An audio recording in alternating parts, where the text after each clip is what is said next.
इस वीडियो में बात करूंगा कि राइट टू रिपेयर क्या है और क्यों ज़्यादातर कंपनी इसको अपोज कर रही है और गवर्नमेंट चाहती है कि इस तरीके का एक बिल पास हो।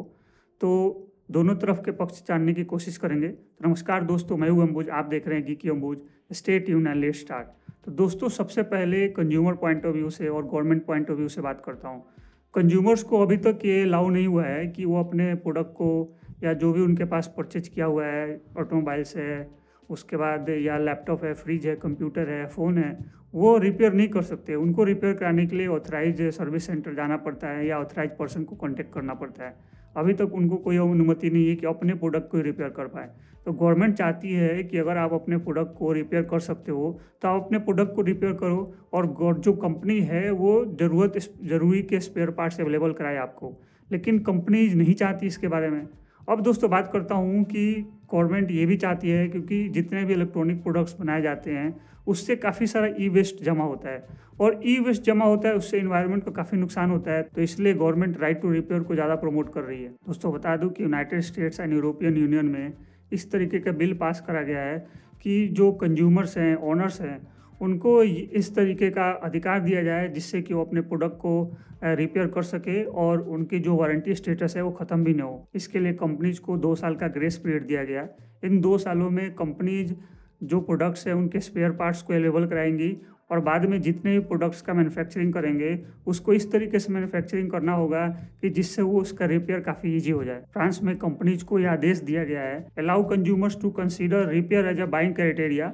मतलब कि जितने भी कंज्यूमर्स हैं वो जो प्रोडक्ट परचेज करने जाए तो उनको ये अलाउ किया जाए कि वो अपने प्रोडक्ट को रिपेयर कर सकते हैं फ्यूचर में। दोस्तों बता दो कि कुछ कंपनी वारंटी स्टेटस को कैंसिल कर देती है अगर आप उनके वारंटी स्टिकर के साथ छेड़छाड़ करते हो। अगस्त 2019 में एप्पल ने अनाउंस करा कि इंडिपेंडेंट रिपेयर शॉप भी एप्पल के ऑफिशियल जो स्पेयर पार्ट्स है उसको परचेज कर सकते हैं। अब दोस्तों बात करता हूँ कंपनी के पॉइंट ऑफ व्यू से। उससे पहले आपको बताना चाहता हूँ कि जो रिपेयर होता है, repair is a legal under copyright and patent law. दोस्तों ये जो रिपेयर है उसको कॉपीराइट एंड पेटेंट लॉ के अंडर में रखा गया है। कंपनी का कहना है कि ऐसा करने से डिवाइस की सेफ्टी एंड सिक्योरिटी को खतरा हो सकता है, इसलिए कंपनी नहीं चाहती कि उसके प्रोडक्ट को थर्ड पार्टी रिपेयर करे। दोस्तों सबसे मुद्दे की बात है कि रेवेन्यू काफ़ी कम हो जाएगा कंपनीज अगर ऐसा करती हैं। सपोज करूँ कि मैं फ़ोन का एग्जांपल लेता हूँ। फ़ोन क्या होता है कि 1.5 साल, 2 साल या 3 साल के अंदर में जनरली लोग चेंज करते हैं। एवरेज 2 साल का है। तो सपोज करो कि अगर आपके फ़ोन में कोई प्रॉब्लम है, सपोज करो स्क्रीन का प्रॉब्लम है, तो आप स्क्रीन अगर ठीक करा लोगे तो फिर और फ़ोन चल सकता है आपका।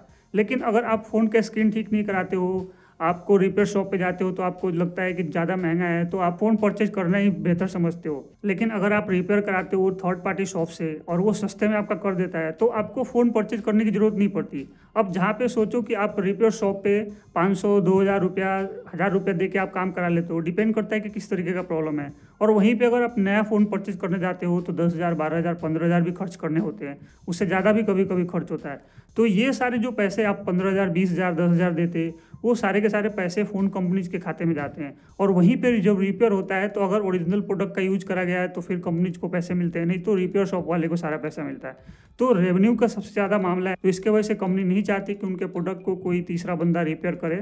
दोस्तों अगर गवर्नमेंट इस तरीके का राइट टू रिपेयर बिल ला देती है तो उससे फ़ायदा हुआ है कि आप अपने घर बैठे बैठे अपने फ़ोन को रिपेयर कर सकते हो। दोस्तों अभी भी हो सकता है कि आपके फ़ोन में कोई प्रॉब्लम आती होगी तो आप सर्विस सेंटर न जाकर आप ऐसे थर्ड पार्टी शॉप पे जाते हो जहाँ पे सस्ते में रिपेयर हो जाता है। दोस्तों सर्विस सेंटर पे तभी जाते हैं जब 1 साल की वारंटी स्टेटस के अंडर में होता है, तब आपको कोई प्रॉब्लम होता है तो आप सर्विस सेंटर पे जाते हो। नहीं तो नॉर्मल प्रॉब्लम होता है तो आप थर्ड पार्टी जो शॉप होते हैं वहाँ से ठीक करा लेते हो।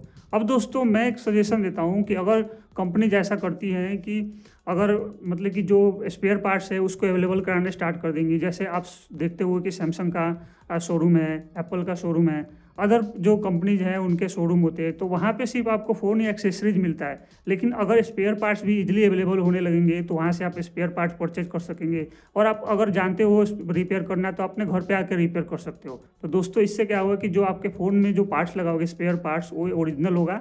और दोस्तों कंपनी ऐसे भी कर सकती है कि आप उनके ऑफिशियल वेबसाइट से जिस भी स्पेयर पार्ट्स की कमी हो आप वहाँ से परचेज कर सकते हैं, मंगा सकते हैं। तो ऐसा क्या हो कि थोड़ी बहुत रेवेन्यू जो कम होने वाली थी वो उनके रेवेन्यू बढ़ जाएगा और कंपनी को फ़ायदा हो सकता है।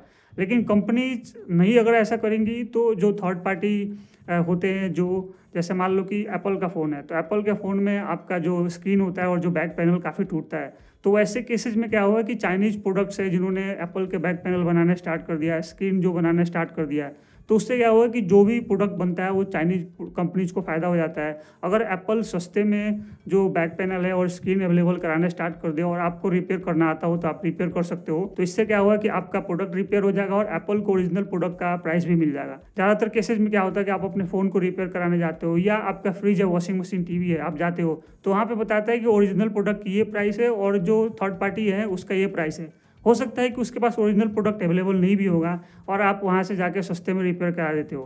दोस्तों एक और चीज़ का प्रॉब्लम है कि कंपनी बोल सकती हैं कि उनका रेपुटेशन ख़राब हो सकता है। जैसे आपने किसी XYZ कंपनी का लैपटॉप है, आप वहाँ पे जाते हो और आपने थर्ड पार्टी जो एक्सेसरीज है या आपने उसके जो अंदर स्पेयर पार्ट डलवा लिया थर्ड पार्टी का, और कभी हो सकता है कि किसी की वजह से कोई प्रॉब्लम आ गई, फ़ोन ब्लास्ट हो जाते हैं, लैपटॉप में भी किसी तरीके का प्रॉब्लम आ सकता है।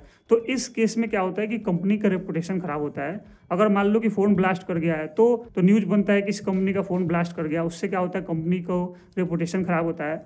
ये पता बाद में की जाती है कि उसमें जो कंज्यूमर ने बैटरी लगाई थी या दूसरा कोई जो स्पेयर पार्ट्स लगाया था वो थर्ड पार्टी का था, जिसके वजह से प्रॉब्लम हो गई, उनका फ़ोन फट गया, या आप उन्होंने चार्जर जो इस्तेमाल करा था वो दूसरे ब्रांड का चार्जर था, उसके वजह से फ़ोन ब्लास्ट कर गया। तो बहुत सारे फैक्टर्स हो सकते हैं ब्लास्ट करने के। तो कंपनी इस चीज़ का ध्यान रख रही है, लेकिन गवर्नमेंट और कंपनी के बीच में एक तरह का कंसेंसस बन जाएगा जिसके वजह से एक ऐसी जगह पे आ जाएंगे जिसके वजह से कंज्यूमर्स को भी फ़ायदा होगा, गवर्नमेंट को भी प्रॉब्लम नहीं होगी। हालांकि गवर्नमेंट अगर बिल बना देती है तो फिर सारी कंपनी को मानना ही पड़ेगा, लेकिन जो प्रॉब्लम हो रही है उसको ठीक किया जा सकता है। तो दोस्तों यही था, उम्मीद करता हूँ कि आप राइट टू रिपेयर के बारे में समझे होंगे। और दोस्तों चैनल पे फर्स्ट टाइम आए तो सब्सक्राइब भी करें। अगर आप सब्सक्राइब करेंगे तो मुझे मोटिवेशन मिलता है, मैं इस तरीके का टॉपिक रिलेटेड और भी वीडियो बनाऊँगा। और वीडियो अच्छा लगा तो लाइक भी करें। Thanks for watching this and have a nice day.